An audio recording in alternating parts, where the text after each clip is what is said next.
Hello. I thought I would try something a bit different, and I'm going to try to do a paper one. So this is a practice of the type of paper that you'll be doing next week, and my aim with this is to give you some last minute tips, I suppose, just a reminder of the bits and bobs that we've gone through in the year, and that might help you out now. All right, so it's really difficult as an English teacher to find an example of this exam paper that I've not taught or done before, but I think I've found one. Okay, so let's have a look at the exam paper.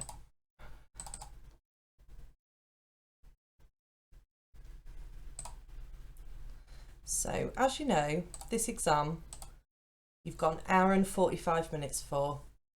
Okay, and you have 40 marks, that's half of your marks for section A, that's the reading section, and then 40 marks for section B. All right, we say it's about half and half between the two sections, but obviously you've got to take into account the fact that you've got to read, a text for section A. So what I'm going to say is that about 45 minutes you take for section B, that's the writing, and then your hour is for section A, that's the reading. And I would do it in that order, actually. So I am going to take this now and scroll right down to the bottom, and I'm going to look at this section here. Okay, writing, you're advised to spend about 45 minutes, well, we've covered that. Writing full sentences, obvs.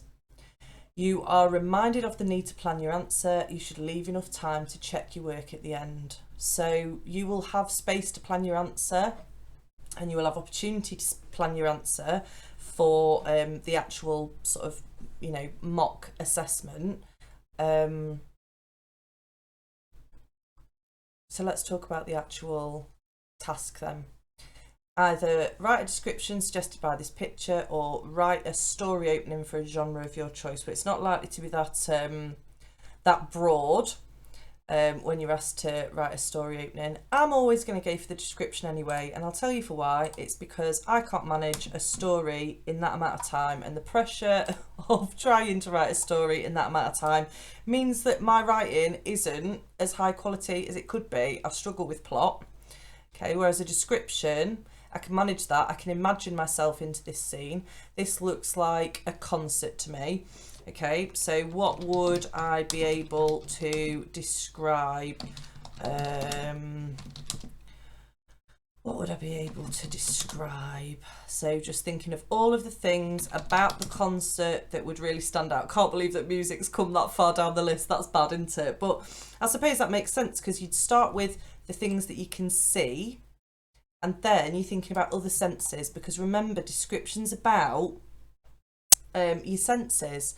It's about what you can see or what that looks like. It's about what you can hear or what that sounds like. I suppose that's the purpose of a description, to get that across clearly. So we're wanting to build the atmosphere as well. What does the atmosphere look like there? People look delighted. Okay, they'll be cheering, clapping, singing along. Okay, what other words are going to be relevant? What other words does it make me think of? It makes me think joy. It makes me think excitable. It makes me think, like there's a lot of people there, isn't there? But it's not a horrible lot of people. It's not like a mass of people or a clump of people. It's a nice group of people.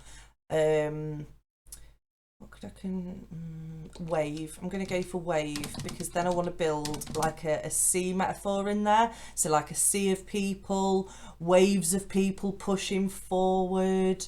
The idea that the stage might be sort of like the land. So I'm going to build that up maybe. So wave, sea, beached maybe. So that'd be for the stage people. I don't know. Maybe the lights would be like the sun, maybe? I think that'd be a nice metaphor to build up. Do you notice how I'm not just thinking of like one thing to build a metaphor on? I'm thinking, right, if this, if the crowd is the sea, how can I build onto that? How can I extend this metaphor further? All right, I'm going to go back now. I'm going to look at what I've got so far and I'm going to choose what I'm going to start with. All right, now this will give you a range of ideas. This is starting to develop your range of ideas, but now I want you to think about your structure.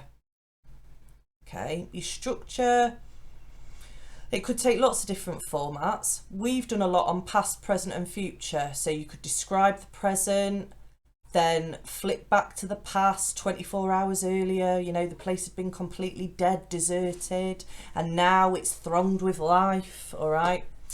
You could even do, you know, busy here, but what about during COVID? You know, that could be, this picture you could imagine it's from before COVID, or you could imagine it's the sort of triumphant return to the club after COVID. So I don't know. I think what I'm going to start with is the anticipation before, and I think I'm going to start with when I'm coming into the place. Okay, as I enter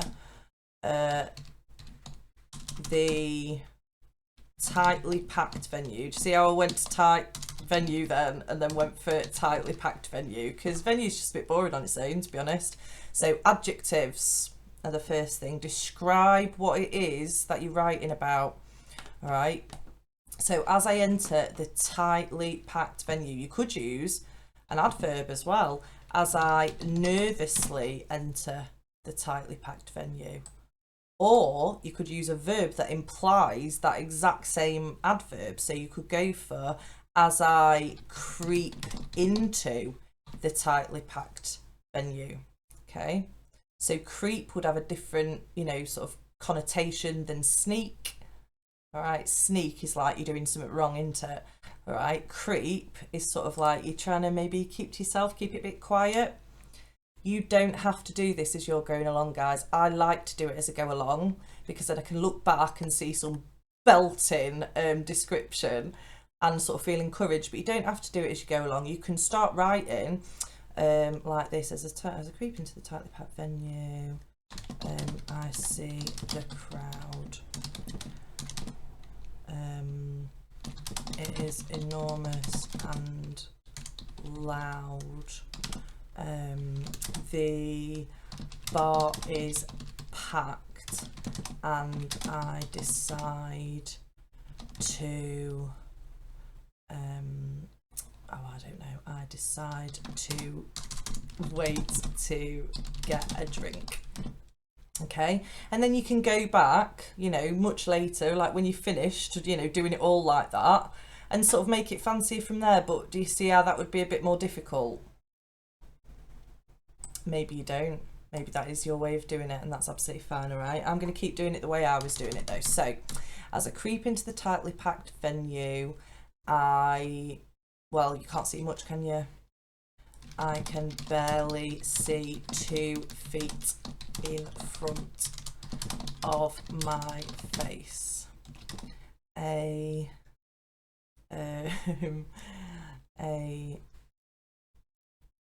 huge mass of people hovers in front of me. A huge mass of people hovers in front of me and I take a step back, a little nervous. Okay. Do you know how many points I've got so far just for that? If I add that, even though it's only 2 sentences, as an examiner, I would be still giving that points, all right? And actually, fairly decent points. All right, got some nice language in there, got some punctuation properly used in there. Very nice. All right, even got a little bit of cheeky structure starting. Now, I know I said I wasn't going to make it a big scary crowd of people, but your narrator's perspective might change throughout, and that makes it more interesting. That draws your reader in. So we might be working up to this idea of it being like a... So what I'd like you to do now is to give it a go at continuing this, okay, use the bits and bobs we've got up here. You could even add to them. You know, your plan can be a changing thing as you go along. It's not supposed to be, you know, you plan and then you really strictly write to that plan. For some people that'll work, but that's really unusual. So, you know, your crowd, jumping, you could maybe pick out individuals, which is a great idea. So, oh, I don't know. I think I'm going to have apparently spelling circle with an S now. Circle pit in there. Okay. So verbs that I think would go with that: thrashing. Oh, I don't know. Speeding by. You only catch sort of glimpses or flashes because of the lights and bits and bobs as well. The stage, you know, does it seem distant? Does it seem close? The performers, I think I would individually describe each of them because that's added me some ideas, and I feel like I'm able to do that. So, you know,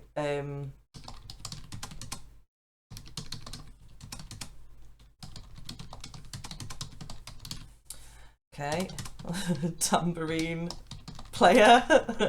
Who knows? I don't know. All right, so it's adding those details on, guys. All right, that has not taken me terribly long. It might be that you feel that would take you absolutely ages, actually, in which case maybe a better idea is for you to start with, you know, a structure in mind. So past, and to start with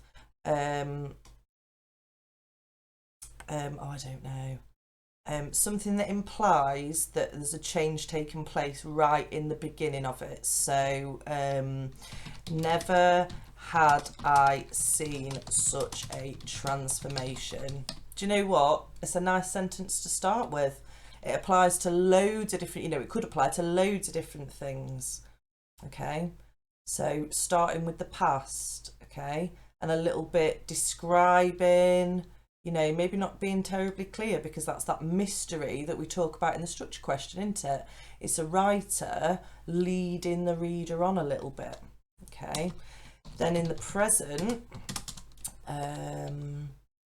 switch into but now everything was different. Okay, it's quite a nice, you know, structural idea. It brings it back to the idea of that utter change before you describe the utter change that has happened. Okay, and then maybe you want to go back to the past for some more specific comparison, you know, and structurally that's quite nice.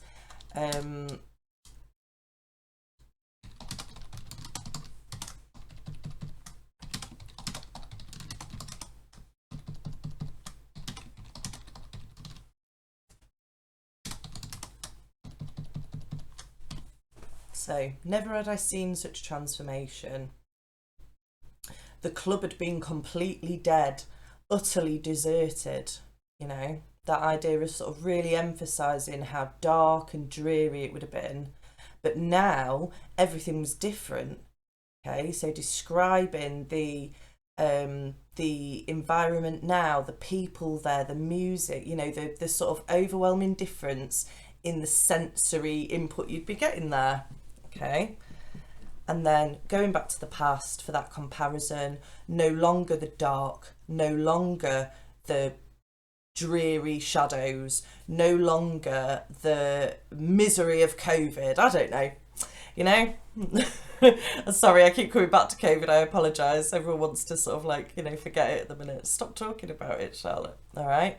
So hopefully that gives you a bit of an idea of where you can get started in terms of your writing. Okay, you could pause this video and give yourself half an hour and see what you can do. Send it through to me. Or if you're doing this on Edpuzzle, you can, I'll pause the video now. We can, and you can write your response in the box.